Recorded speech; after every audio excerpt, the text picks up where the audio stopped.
여러분은 갈등이 없습니까? 있겠죠. 여러분은 삶에 부담감이 없습니까? 물론 당연히 있겠죠. 갈등과 부담감을 다 갖고 살아갑니다. 갈등이 왜 오느냐? 그러니까 다른 입장 말고요. 하나님의 자녀의 입장에서 보면 하나님의 기준과 나의 기준이 맞지 않으면 갈등이 일어나요. 무슨 말이냐 그러면 어제도 한 사람이 목사님 제가 직장에서 일을 하는데 하나님의 자녀처럼 내가 행동하고 싶은데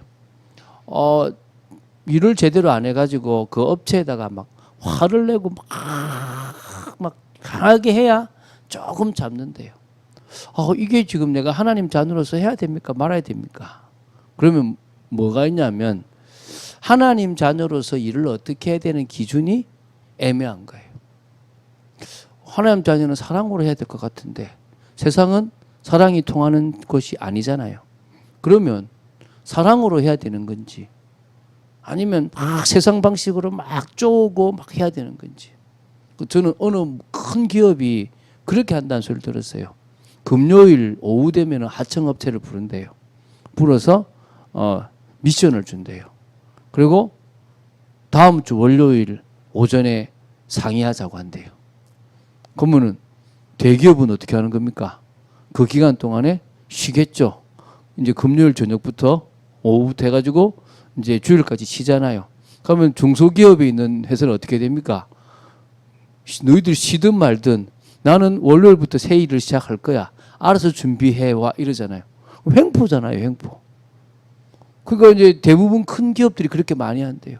그러면은 그런 식으로 쪼아야 될까? 그렇게 돌아가는 곳에서 막 사랑이고 이해해주고 품어주면은 다 될까? 갈등이 오는 거예요, 갈등이. 내 신앙 양심에 어떻게 해야 될 것인가? 갈등이 오는 거죠. 그래서 왜 우리가 말씀으로 자꾸 확립을 시키냐 하면 이유는 하나예요. 올바른 직업관, 올바른 가정관, 올바른 부부관, 올바른 자녀 양육관, 올바른 물질관, 올바른 헌금관, 올바른 내 뭡니까? 다시 말하면 나중에 노후 준비 이런 것도 다 성경 안에서 준비를 하고 올바른 인간관계도 성경 안에서 성경적으로 준비해 나간다면 우리는 뭐죠? 내 기준이 아니라 하나님의 기준을 가지고 세상을 접하고 볼 수가 있는 거예요. 어떤 의미에서 부모를 잘 만나서 아주 편안하게 일을 잘할 수 있도록 배운 사람은 세상에서 좀 잘해요. 그런데 그런 걸 못 받은 자녀들은 못해요. 왜? 기준이 잘못되어 있고 방법적인 걸 모른다는 거예요. 그 어떤 의미에서 그래서 뭐냐? 갈등이 오는 거예요. 갈등이. 그래서 여러분이 갈등이 올 때는 지금 내 기준과 하나님의 기준이 안 맞고 있구나. 어떤 게 안 맞고 있지? 그럼 내가 뭘 맞춰야 되고 어떻게 하면 이 기준을 하나님 것과 맞출 수 있을까를 놓고 저하고 상담을 하든지 또 성경에 또 찾아보든지 또 요새 네이버한테 물어보니까 네이버한테 물어보면서 성경적 이런 해결 방법을 한번 찾아보세요. 그럼 나올 거 아닙니까? 그렇죠? 한 번에 갖춰지지는 않습니다. 그런데 어쨌든 기준이 바로 서면 달라지는 거예요. 제가 옛날에 돈에 대한 기준이 잘못되었을 때는 돈을 우상시했단 말이에요. 근데 돈에 대한 기준이 딱 서니까 돈을 내가 놓게 돼요. 그래서 이번에 저 중국에도 이제 강의를 하는데 저는 사실 강의를 안 하려고 해요. 왜냐하면 목사는 강사가 되는 순간에 실패한다. 목사는 현장에 가서 전도해야 된다. 이 생각이 있거든요. 근데 부탁을 하더라고요. 그래서 제가 그러면 나는 강의비를 안 받고 후원을 하고 강의를 하겠다 이랬어요. 이상하잖아요. 강의비를 받고 강의를 해야지 왜 오히려 후원비를 내고 강의를 하냐? 말이 안 되잖아요. 왜? 내가 돈 때문에 이 강의하면 안 되지 않냐? 그런데 그분이 나도 후원비는 받을 수 없다. 왜냐하면 충분하다. 알겠다. 그러면 안 받고 내가 강의하겠다. 그래서 이제 다 끝나고 나서 또 저녁에 또 줌으로 좀 1대1로 이야기하자고 하더라고. 그래서 강사비를 안 줘도 되게 됐지만은 내 강사비 주면 나는 안 한다 그랬다. 내가 선교비를 못 준 게 미안하다. 맞지 않습니까? 그렇죠? 왜? 제 기준을 제가 바꿨거든요. 돈에 대한 기준을 바꿨어요. 저는 제 부목사들이나 누가 있으면 챙겨줘요. 근데 저는 챙김 받는다면 안 받을 거예요. 왜? 저는 제 거 안 챙길 거예요. 여러분이 저 걸 챙겨주면 되는 거예요. 왜? 저는 기준을 그렇게 정했어요. 왜? 내가 돈에 끌려가는 순간에 나는 끝나버린다. 나는 자리에 연연하는 순간에 끝나버린다. 내가 큰 교회를 꿈꾸고 성도가 100명 되면 된다고 생각하는 순간에 나는 끝나버린다. 어떻게 해요? 한 성도라도 그 성도가 살아날 수 있도록 돕는 게 내 기준이다. 그 성경적 기준이라는 거예요. 자녀를 양육하는 것도 제가 조금 부모한테 잘못 배웠거든요. 저희 부모는 욱 하는 게 많아요. 그러니까 제가 아이들한테 욱 많이 하거든요. 그러니까 이게 또 아버지는 꽁 하는 게 있어요. 저희 아버지는 어머니하고 싸우면 밥을 안 먹어요, 집에서. 저는요, 그래서 하도 그걸 봐가지고 저는 싸워도요, 잘 먹거든요. 그러니까 제 아내가 한번 처음에 이제 신혼 때 싸우고 나서 제가 너무 잘 지니까 막 화가 나는지 어떻게 싸웠는데 밥도 잘 먹고 TV도 잘 보냐 하길래 당신도 그래라. 내가 우리 집에서 참 그 모습이 보기 싫더라. 그래서 우리가 잘 먹고 싸우자. 잘 지내고 싸우자. 왜 우리가 싸우는데 몸까지 해로워가면서 싸워야 되겠냐. 그래가지고 그때부터 저는요, 우리 아내도 이제 그래서 잘 먹어요. 꽁에 있어도 둘이 꽁에 있어도 잘 먹고. 왜? 굳이 안 먹고 싸울 필요가 어디 있습니까? 그렇지 않습니까? 기준을 바꿨다니, 기준을요. 제 인생의 기준을 자꾸 말씀 따라서. 그러다 보니까요, 제가 달라지기 시작하더라니까요. 사람을 대하는 것도 달라지고 자식을 대하는 것도 자꾸 달라지고. 자, 그래서 갈등이 왜 생긴다? 하나님의 기준과 내 기준이 달라서 생기는 거예요. 그거를 맞추려고 하니까 갈등이 오는 거예요. 안 맞추고 내 뜻대로 하려니까 갈등이 오는 거예요. 맞추기 시작하면 갈등이 없어져요. 두 번째, 막 일을 하는데 막 힘들고 부담감이 오고 막 스트레스가 되고 막 불안하고 이런 거 있죠. 못 내려놔서 그래요. 주님이 안 믿어져서 못 내려놔서 그런 거예요. 제가 누군가 성도가 어려움을 당하면 막 찾아가서 해줘야 되는데 어떨 때는 안 해요. 왜 안 하냐 그러면 그 시간에 기도를 하고 하나님이 이 상황 속에서 원하시는 게 뭔지를 정말 기도해요. 왜냐하면 사단은요, 제가 기도하고 말씀 준비하는 것을 놓치게 만들어요. 제가 과거에요, 모든 일에 오지랖이 넓어서 막 뛰어다녔거든요. 내가 하나님 자리에 앉아 있더라니까, 그런 순간에. 그래서 그걸 자꾸 뭐하냐? 내려놓아요. 특히 여러분 성도가 문제 있으면 제가 계속 신경 쓰고 관심 가집니다. 그런데 제가 일부러라도 뭐냐면 안 갈 때가 있을 거예요. 왜 안 가느냐? 내가 주님께 맡기는 거예요. 저 성도의 문제를 주님이 해결하셔야 됩니다. 저 가정의 문제를 주님이 해결해 주셔야 됩니다. 제가 가는 것보다 주님이 해결하시는 게 더 낫다고 저는 믿습니다. 그러니까 저는 부담감을 내려놓는 거예요. 근데 남의 거는 제가 신경 쓰는데요, 제 일 있잖아요, 나와버려요. 저희 아내가 그래요. 왜 신경 안 쓰냐 했더니 신경 쓴다고 되냐. 주님이 안 하시면 답이 없다. 그래도 뭔가 자꾸 의논을 해보고 부탁을 해보지. 한다고 됩니까? 안 되더라고요. 저는 자꾸 내려놓는 연습을 해요. 그 내려놓는다 보다는 맡기는 연습을 해요. 당신께 맡깁니다. 당신이 책임져 주십시오. 제가 오랜만에요, 진짜 좀 스트레스를 받았어요. 그래서 제가 조금 힘들었거든요. 근데 제가 사실은 거의 스트레스를 안 받고 살아가요. 근데 스트레스 받을 일들은 정말 많아요. 그럴 때마다 제가 그 부담감을 제가 가지고 있는 게 아니라 주님께 내려놓고 그분이 원하시는 것을 따라가려고 해요. 그래서 여러분, 갈등이 왜 온다? 기준의 문제다. 부담감이 왜 있다? 내가 주인 되고 내가 그걸 못 내려놔서 그렇다.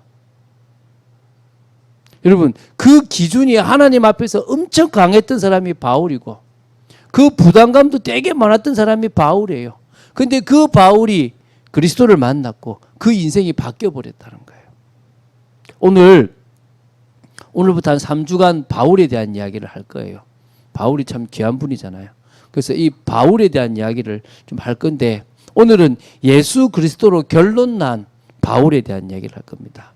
그런데 그 전에 이 기준이 달랐던 하나님의 기준이라고 생각했지만 자기 율법의 기준에 있었던 바울의 눈에는 어떻게 보이냐면 그때 이제 사울이었죠. 사울의 눈에는 예수 믿는 자들은 사기꾼이고 악한 자들이라고 생각을 한 거예요. 예수 자체가 사기꾼이야. 하나님을 모독하는 거고 율법의 그 모든 규례를 다 부정해버리는 나쁜 사람이야. 그리고 예수를 따라 추종하는 자들은 마땅히 하나님 앞에서 다 돌로 쳐 죽여야 될 사람들이라고 생각을 했던 거예요. 이해가 되십니까? 왜 그러는지 그걸 한번 찾아봅시다. 그럴 수밖에 없었던 특이한 이력을 가진 사람이에요. 이 바울은요, 베냐민 지파예요. 베냐민 지파. 베냐민 지파하고 유다 지파가 사실은 남유다에서 중심이 됐던 거예요. 한마디로 말하면 히브리인 중에 히브리인이라고 얘기하는 거예요. 여러분, 이스라엘이 남북으로 나눴잖아요. 남쪽은 유다 지파하고 베냐민 지파로 구성이 됐어요. 저 북이스라엘은 10개 지파가 모였어요. 그러면은 북이스라엘은 사실은요, 하나님 안 믿었어요. 그 가나안 땅에 있는 종교를 따라 살았어요. 그러니까 히브리인이라고 말하기로는 그래요. 그래서 여러분, 그 북이스라엘의 수도가 사마리아잖아요. 사마리아를 뭐라 그럽니까? 이스라엘은요, 이방인 취급했다니까요, 유대인들은. 그러면은, 자, 유다 지파와 베냐민 지파가 있는 남유다 쪽은 뭐죠? 히브리인 중에 히브리인이라고 말하는 유대인이라고 말할 수 있는 그런 근거예요. 근데 그 중에서 이 아버지부터 이 집안은 바리새인이에요. 바리새인이 나쁜 게 아니에요, 사실은. 말씀대로 한번 살아보자. 이게 바리새인이에요. 근데 그게 너무 지나쳐서 껍데기는 말씀대로 살아가고 속으로는 자기 이익을 챙기는 잘못된 바리새파들이 많아서 문제지, 바리새인들이라는 이름 자체가 되게 좋은 말이에요. 철저히 말씀대로 살아가 보자. 철저히 하나님이 원하는 율법을 지키고 살아가 보자. 이게 뭐예요? 바리새인이에요. 그러니까 한마디로 철저하게 가장 정통 유대인이라고 말할 수 있는 사람이 이 바울, 사울의 집안인 거예요.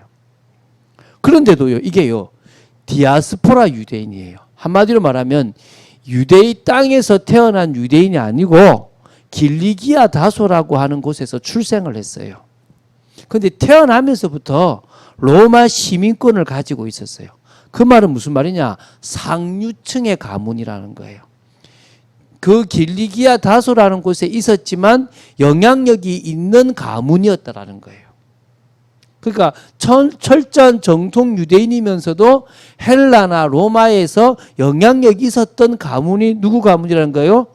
이 바울, 사울의 집안이었다는 거예요.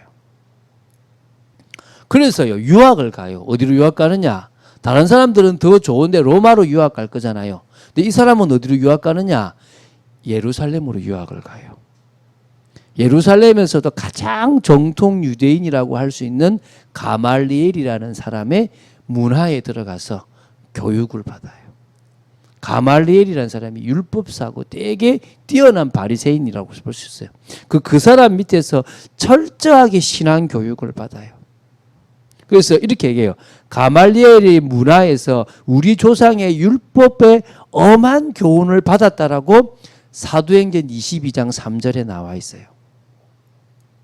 그런데 그 당시에 직업 자체가 전문이 뭐냐? 장막을 만드는 전문이에요. 이 길리기아 다소가 천막, 장막을 만드는데 되게 뛰어난 기술을 가지고 있어요.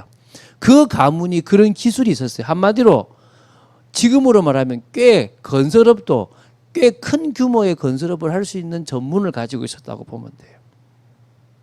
한마디로 꿀리는 게 없는 사람이야. 그런데도 하나님을 향해서는 누구보다도 열심히 있었던 사람이 누구예요? 사울, 바울이에요. 사울은 뭐고 바울은 뭔지 뒤에 제가 얘기하겠습니다. 그래서 하나님을 향한 열심이 아주 강한 사람이에요. 빌립보서 3장 6절에는 이렇게 얘기해요. 율법으로는 흠이 없다 그래요. 이때 율법은 하나님의 율법이라기보다는 이스라엘 백성들이 지키려고 만들었던 정리했던 613가지의 율법을 말해요. 그 율법은 철저하게 지키려고 몸부림을 쳐서 그 율법 613가지 토라 나오는 그 율법 가지고는 흠이 없는 자라고 얘기하는 부분이라는 거예요. 그러니까 되게 잘 지켰다 이 말이에요. 철저하게. 어렵잖아요. 613가지가 되는 걸 어떻게 다 지키겠습니까? 다 지켰다는 거예요. 지금도요. 여러분 그 유튜브에 유병삼 목사님이라는 분이 예루살렘에 살아요. 근데 이분이 이스라엘 유대인들과 같이 사는데 유대인들과 같이 살면서요. 유대인들이 안식일에 일을 하면 안 되잖아요. 그런데 어떤 사람은 정전이 되거나 이래 되면 제세 동기 같은 거를 못 작동하면 죽게 되거든요. 근데 그러면은 이제 죽어야 돼요. 그럴 때 어떻게 찾아가냐면 이 유대인들이 주위에 있는 이방인을 찾아가는 거예요. 해달라고. 자기들이 하면 뭐요? 율법을 어기는 거니까 해달라고 해요. 그래서 이제 이분은 그런 선한 사마리아처럼 유대인인 거예요. 옆에서 이렇게 도와주는 거죠. 그래서 많은 유대인들하고 친해서 유튜브에 그분에 대한 이렇게 강의가 이스라엘에 대한 강의가 많아요. 지역적인 강의 또 어떤 절기적인 강의가 많거든요. 저는 그거 보면 되게 도움 많이 받거든요. 근데 거기에 꼭 유대인들이 지금도 어떻게 하냐면 철저히 율법들을 지켜 나가는 거예요. 그런 유대인이 누구였다? 이 바울이었다는 거예요. 또 하나님께 대해서는요 열심히 있었던 자예요. 그러니까 하나님을 잘 섬기려고 누구에게도 지지 않으려고 했던 마음이 있었던 사람이 누구였다? 이 바울이었다는 거예요. 그러니까 어느 날 갑자기 사랑 이야기하면서 나를 믿으면 율법을 지키지 않아도 되고 내가 율법의 완성이다라고 하는 사람이 태어나오니까 저런 하나님 앞에 모독을 받을 자가 어디 있냐라고 생각을 한 거예요. 십자가에 못 박는 게 당연하다고 생각을 한 거죠. 그러니까 어떻게 되냐? 예수님이 죽고 나서 갑자기 막 예수를 증거하는 자들이 막 일어나요. 디아스포라 유대인들이 있는 회당이 있어요. 그러니까 이스라엘 예루살렘에도 정통 유대인이 가는 회당이 있고 디아스포라 출신들이 가는 회당이 있었어요. 거기는 언어가 좀 달랐겠죠. 거기에 있는데 청년으로 있는데 스데반이 와서 예수 이야기를 하는 거예요. 그래가지고 끌고 나가서 돌로 치는데 내가 증인이다 라고 한 사람이 누구냐? 이 바울인 거예요. 저 돌로 맞아도 돼. 저 사람은 지금 하나님을 모독하는 거야 라고 증인 2명이 필요한데 그 중에 한 명으로 섰던 사람이 누구라고요? 이 바울인 거예요. 스데반이 돌로 맞을 때 맞아 죽어도 돼 라고 했던 사람이 이 바울이었다는 거예요. 그게 사도행전 7장 56절에 나와요. 그 정도가 아니라 내가 나서야 되겠다. 이래가지고요. 교회를 잔멸하려고요. 예루살렘에 있는 성도들의 각 집에 들어가지고요. 남녀를 끌어다가요. 옥에다가 집어넣어버려요. 이거 집어넣어야 돼. 우리가 다 잡혀가는 거예요. 이렇게. 그 일에 앞장섰던 사람이 누구라고요? 바울인 거예요. 교회를 잔멸, 씨를 말려버려야 돼. 이 생각을 가진 거예요. 독버섯 같은 거야. 이런 거겠죠. 한마디로. 9장에는요. 주위의 제자들에 대해서 위협과 살기가 등등한 거예요. 저 쳐 죽일 사람들. 대제사장을 찾아가요. 공문을 주십시오. 제가 보니까 다메섹에 보니까 여러 크리스찬들이 예수 믿는 쟁이들이 많다고 하니까 내가 가서 다메섹에 있는 회당에다가 이 공문을 전달하고 그들을 잡아서 다 이 예루살렘으로 잡아올게요. 그래가지고 자기가 나서가지고 대제사장을 찾아가서 공문을 받고 그 공문을 받아가지고 뭐요? 다메섹으로 이제 가는 거예요. 사람들을 이끌고 잡아러 가야 되니까. 이 정도 열심이면 보통 열심이 아니죠. 이 열심으로 살았다니까요. 그러니까 한마디로 예수님을 믿는 자들은 나쁜 놈이다라고 생각을 했던 거예요.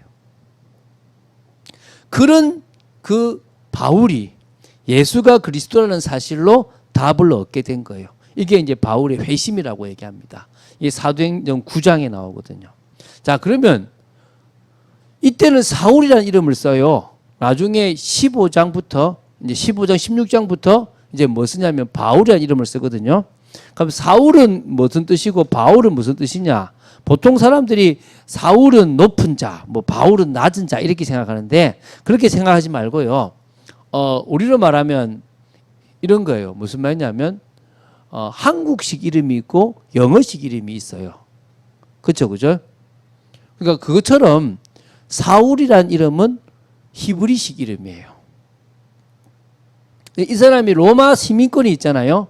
그럼 로마식 이름이 필요할 거 아닙니까? 그게 바울이에요. 그러니까 히브리식 이름이 사울로스고 그걸 로마식 이름으로 바꾸면 뭡니까? 파울로스가 되는 거예요. 묻다, 요청하다 뭐 이런 의미가 있고 또 파울로스에는 작은 자라는 의미도 포함되어 있다고 하긴 합니다.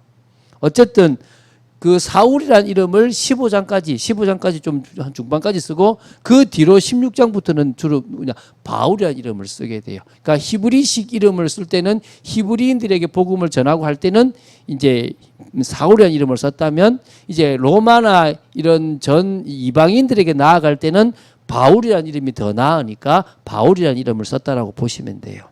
같은 그냥 우리는 사울 그래도 바울로, 바울 그래도 사울로 그렇게 인식하시면 돼요. 자, 이런 바울이 다메섹에서요 사건을 하나, 그러니까 어떤 환상을 보게 되는 거예요. 바로 예수 그리스도를 만나게 되는 거예요. 9장 3절에 이렇게 나옵니다. 호련히 하늘로부터 빛이 그들에게 비쳤다라고 얘기 나와요. 그러니까 사울이 이제 갑자기 그때 이제 사울이 땅에 엎드러진 거예요. 그때 예수님의 음성이 나오는 겁니다. 그 음성이 기가 차요. 사울아, 사울아, 내가 어찌하여 나를 박해하느냐. 그 이때만 해도 이스라엘 사람들은요, 갑자기 뭔가 나타나서 자기 이름을 부르면 이제 하나님, 주님인 줄 알아요. 주여, 누구십니까? 라고 물어요. 보이지 않는데. 그때 예수님을 합니다. 나는 내가 박해하는 예수라. 그 사기꾼이라고 생각했던 그 예수가 하나님처럼 자기에게 나타난 거예요. 십자가에 못 박혀 죽었다라고 하는 예수가 부활했다고 하는 사기를 쳤는 줄 알았는데 진짜 살아났는데 그분이 하나님처럼 사울아, 사울아, 내가 어디 있느냐. 나는 내가 박해하는 예수라. 너는 일어나 시내로 들어가라. 내가 행할 것을 내게 이를 자가 있느니라. 이 음성을 똑똑히 들었어요. 다른 사람들은 못 듣고 그냥 옹 막 번개 소리 들리고 사울만 이 음성을 들었어요. 사울아, 사울아. 제가 95년도에요. 한 테이프를 듣는데요. 그냥 듣는데 사울아, 사울아 이러는 거. 갑자기 제가요. 나 이분을 만나야 되겠다. 내가 이분을 만나면 내 인생에 답을 얻겠다. 그래서 제가 그 목사님을 만나서 참 많은 답을 얻었거든요. 그리고 제가 이 복음이 얼마나 귀한지를 제가 알게 되었던 거예요. 어떤 의미에서요. 저는 바울처럼 대단하지 않지만 주님께서 그 목사님을 통해서 그 테이프 하나를 통해서 나를 부르셨구나. 그때요, 제게 참 많은 은혜를 받았어요. 지금까지 이렇게 변함없이 달려갈 수 있었던 근거가 어떤 그 은혜의 시간이었다고 저는 봅니다. 이제 눈이 멀었어요. 그러니까 사실 비늘 같은 게 막혔거든요. 사람의 손에 의지해가지고요. 8절 9절에 보면요. 그러니까 다메섹으로 막 이렇게 이제 들어갔습니다. 그런데요, 이 사람이 보통 사람이 아니잖아요. 사흘 동안을 아무것도 안 먹어요. 왜? 당신이 나한테 보내주겠다고 하는 사람 올 때까지 나는 안 먹겠습니다. 그러니까 보지도 못하고 먹지도 않고 마시지도 않았어요. 딱 사흘 동안을요. 가만히 금식. 제가 볼 때 아마 잠도 안 잤을 것 같아. 이분 성격에. 딱 사흘 동안을 당신이 정말 예수라고요? 당신이 하나님이라고요? 내가 그럼 지금까지 배웠던 율법이 잘못됐단 말이에요? 나는 이거 풀어야 되겠는데 그 사람이 오면 나는 할 질문이 많아요. 이런 마음이었겠죠. 가만히 사흘 동안을요. 진짜 보지도 못하는 상황에도 먹지도 않고 마시지도 않고 기다린 거예요. 자, 이럴 때 이런 상황에 사실은 하나님은 또 예수님은 그 다메섹의 아나니아라고 하는 제자에게 찾아가서 아나니아야, 저 집가라 하는 거리에 가면 사울이라는 사람이 있을 건데 찾아가서 내가 너한테 전해주는 말을 전해라 라고 얘기해요. 그게 지금 이제 여기 이제 기록되어 있거든요. 한번 볼까요? 자, 우리 이제 10절이죠, 10절. 그때에 다메섹에 아나니아라는 제자가 있더니 주께서 환상 중에 불러 이르시되 아나니아야, 주여 내가 여기 있습니다. 그렇죠? 주께서 이르시되 일어나 집가라는 거리로 가서 유다의 집에서 다소 사람 사울이라는 사람을 찾으라. 그가 기도하는 중이니라. 지금 기도하고 있는 거야. 사흘 동안 보지도 않고 먹지도 않고 마시지도 않고요, 기다리는 거예요. 그가 아나리아라 하는 사람이 들어와서 자기에게 안수하여 다시 보게 하는 것을 보았느니라. 그 나름대로 뭔가를 본 거예요. 그러니까 이제 아나니아가 이렇게 얘기합니다. 주여, 이 사람에 대하여 내가 여러 사람에게 들었는데 그가 예루살렘에서 주의 성도에게 적지 않은 해를 끼쳤다 하더니 여기서도 주의 이름을 부르는 모든 사람을 결박할 권한을 대제사장들에게서 받았나이다. 이게 얘기하는 거죠. 좀 핍박자 아닙니까? 라고 하니까 주께서 이르시되, 나중에 나오지만 가라! 이 사람은 내 이름을 이방인과 임금들과 이스라엘 자손들에게 전하기 위하여 택한 나의 그릇이라. 그가 내 이름을 위하여 얼마나 고난을 받아야 할 것을 내가 그에게 보이리라. 할렐루야. 그래서요, 순종하는 마음에 아나니아가 예수님의 명령대로 바울을 찾아갑니다. 그리고 그에게 안수를 합니다. 그리고 뭡니까? 그가 이제 보게 되는 거죠. 그래서 이제 이렇게 얘기합니다. 17절에 아나니아가 떠나 그 집에 들어가서 그에게 안수하여 이르되 형제 사울아, 주 곧 내가 오는 길에서 나타나셨던 예수께서 나를 보내어 너로 다시 보게 하시고 성령으로 충만하게 하신다. 이때요, 사울의 눈에서 비늘 같은 것이 탁 벗어진 거예요. 그때부터 보이는 거예요. 그리고 이제 일어나서 세례받는 거예요. 무슨 말입니까? 믿겠습니다. 나는 당신이 하나님인 줄로, 그리스도인 줄로 믿겠습니다라고 세례를 받는 거예요. 그리고 음식을 먹어요. 그러니까 우리 같으면 보이면 음식부터 달라고 할 건데 뭐부터요? 음식부터 먹는 게 아니라 뭐부터요? 다 일어나서 세례부터 받아요. 이때는 세례가 뭐 침례였겠죠. 물에 푹 들어가는 거. 그리고 뭡니까? 이제 강건하여져서 힘을 얻었습니다. 여러분, 이게 하나님의 은혜입니다. 그리고요, 잘 보세요. 자, 그 19절 뒷부분 보면 사울이 다메섹에 있는 제자들과 함께 며칠 있었어요. 이게 사울이 얼마만큼 대단했냐 그러면 구약 성경에 능통하니까 며칠 동안만 제자들과 있는데 예수가 그리스도라는 말에 답이 나버린 거예요. 우리 같으면 한 1, 2년 들어야 되는데 그럴 필요도 없이 며칠 동안만 제자들하고 함께 있는데 답이 나빴어요. 그리고 그 증거가 20절이에요.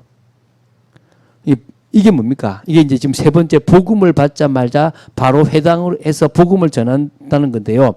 20절에 나오죠. 즉시로 각 회당에서 예수가 하나님의 아들이심을 전파하니 듣는 사람이 다 놀라 말하되 이 사람이 예루살렘에서 이 이름을 부르는 사람을 멸하려던 자가 아니냐. 여기 온 것도 그들을 결박하여 대제사장에게 끌어가고자 함이 아니냐 하더라. 그런데 사울이 어떻게 합니까? 더 힘을 얻어가지고 예수를 그리스도라 증언하여 다메섹에 사는 유대인들을 당혹하게 하니라. 야, 이 골치 아프죠? 이 22절까지요. 이게 이해가 돼요. 여러분, 제가 알고 있는 예수 믿은 지 20년, 30년 돼도요, 다른 사람들한테 예수가 그리스도라고 말 못해요. 두려워하고 겁낸다니까요. 한번 답이 안 난 거지, 결론이 안 난 거지, 이것밖에 없다라는 답이 안 나니까 그런 거예요. 그런데 이 사울은요, 얼마나 하나님을 잘 믿었느냐. 처음에는요, 저것들 씨를 말려야 돼. 독버섯 같은 거야. 누룩 같은 거야. 라고 생각하고 갔는데 이 정도로 자기가 아는 성경으로는 죽어야 될 존재인데 거꾸로 예수를 만나고 나니까 오해됐던 게 풀려버린 거예요. 이해되지 않는 게 이해돼 버린 거예요. 그러니까 뭐냐면 그리스도. 여러분, 유대인들이 예수를 그리스도라고 인정하지 않는 가장 결정적인 이유가 뭔지 아세요? 구약 성경에 제가 몇 번 얘기했잖아요. 나무에 달린 자는 저주를 받은 자예요. 자신들이 기다리는 그리스도가 저주를 받은 자일 수는 없는 거잖아요. 그게 유대인들이 예수님을 그리스도로 인정하지 않는 거예요. 그런데 성경을 보니까 나무에 달려야 그리스도인 거야. 이해가 됩니까? 우리가 받을 저주를 그분이 대신 받아야 될 그리스도인 거야. 그러니까 그리스도에 대한 관이 바뀌어버린 거예요. 무슨 말이냐면 왕으로서 저 로마나 모든 것을 다 정복하고 이스라엘을 강하게 만들 그리스도로 생각한 거예요. 그 당연히 저주받으면 안 되지. 그런데 하나님이 보내시려고 한 그리스도는 어떤 그리스도입니까? 인간의 영적 문제를 해결하여 사단의 권세에서 우리를 구원해낼 그리스도였다는 걸 안 거예요. 내가 잘못 알았구나. 내가 아는 그리스도는 인간에게 육신적인 것을 주는 그리스도를 아는구나. 지금도 많은 사람들이 예수 왜 믿는지 압니까? 복 받으려고 믿어요. 예수 믿으면 복 받는다고 생각하는 거예요. 착각입니다. 예수는 우리를 복 주기 위해서 오신 분이 아닙니다. 우리를 죄와 사망과 사단의 권세에서 건져내시기 위해서 오신 분이에요. 이 답이 난 거예요. 그래서요, 나중에는 이 결론이 나서 이제 전하다가 나중에 이제 결국은 이제 도망가서 예루살렘도 가요. 예루살렘에 가니까 또 성도들이 막 두려워하는 거예요. 그러니까 아직 시간표가 안 됐구나 싶어서 가이사라를 지나서 다소로 가가지고 거기서 아라비아까지 가서 자기 혼자 성경 말씀을 통해서 다시 준비되고 기도하면서 준비됐다가 요때 안 등장 언제 등장하냐? 11장에 등장해요. 안디옥 교회에 등장해요. 그 다음 주에 봐야 되겠죠. 그 다음 주에 안디옥 교회에 등장한 이 바울의 또 멋있는 모습을 봐야 되지 않겠습니까? 그거는 그때 가서 이야기를 하고, 지금은 뭐요? 이 그리스도로 답이 나서 자신이 그렇게 믿었던 것이 틀렸고 오히려 예수 그리스도가 진정한 결론이구나라고 난 그죠. 그러면서 이제 붙잡았어요. 15절에 뭐죠? 사명 감당할 하나님의 그릇. 이방인과 임금들과 이스라엘 자손들에게 예수님의 이름을 증거할 사람입니다. 그래서 진짜 임금 앞에 서요. 아그리빠 왕 앞에 서요. 가이사라에서 그 뭐 총독 앞에 서는 건 당연하고요. 로마 황제까지 섰는지 안 섰는지 모르지만 어쨌든 이방인들, 임금들, 이스라엘 자손들에게 예수님의 이름을 증거합니다. 자, 그런 의미에서 우리는 오직 예수의 신앙이 들어가야 됩니다. 이게 지금 세 번째예요. 다 이제 답 났어요. 오직 예수 그리스도만이 구원의 길입니다. 인생의 답이에요. 왜입니까? 하나님이 인간을 구원하시기 위해서 주신 유일한 길은 예수 그리스도밖에 없어요. 인간을 구원할 때 하나님의 공의와 사랑까지 이룰 수 있는 하나님의 능력은 예수 그리스도 복음밖에 없다는 거예요. 사단은 이거 하나만을 못 전하게 하려고 하고 하나님은 이거 하나만큼을 전하려고 하는 겁니다. 인생의 근본 문제는 하나님 떠난 문제, 죄 문제, 사단에게 잡힌 문제입니다. 하나님 만날 수 있는 길은 예수 그리스도밖에 없습니다. 인간의 죄를 해결할 수 있는 것은 예수 그리스도밖에 없습니다. 사단의 권세에서 해결할 수 있는 것은 예수 그리스도밖에 없습니다. 맞습니까? 그래서 예수 그리스도만이 유일한 답, 완전한 답. 그거 해결되면 다른 문제는 있어도 되고 없어도 돼요. 제 가정의 원인이 창세기 3장인 걸 알고 나서 주님 믿었는데 제 가정이 해결 안 되는 것도 상관없더라고요. 왜? 모든 문제 해결됐다고 저는 믿게 되는 겁니다. 이제 기준을 세우고 주님께 맡겨 나가니까 어느 시간표는 가정 문제도 해결되더라는 거예요. 두 번째는 오직 예수 그리스도만이 인생의 결론입니다. 할렐루야. 여러분에게 예수 그리스도가 주인된 인생 되시기 바랍니다. 우리는 예수님을 통해서 새 생명을 얻었고 새 사람의 축복을 누렸습니다. 그래서 우리 인생이 아니라 그분의 인생이라고 얘기하는 거예요. 그래서 우리는 어떤 결론이냐? 나를 위해서 살아가려고 하는 옛사람을 벗어버리고 주님을 위해서 살아가는 새 사람의 인생을 살아가자. 이게 우리의 결론이 나야 돼요. 이게 인생의 가장 복된 인생이라는 거예요. 이때 주님 안에 있으면 행복과 성공이 되어진다라고 말하는 거예요. 세상 성공이 아니에요. 여러분 팔복이 얘기하잖아요. 그게 어떻게 복입니까? 그리스도 안에 있는 자는 그게 복이라는 게 보이는 거예요. 이해가 되십니까? 우리는 주님의 인생을 살아가면 양보하고 내려놓고 버리는데 그게 어떻게 성공이냐? 가보세요. 그 인생이 성공이라는 걸 보게 될 겁니다. 할렐루야. 여러분 조영기 목사님이 돌아가셨잖아요.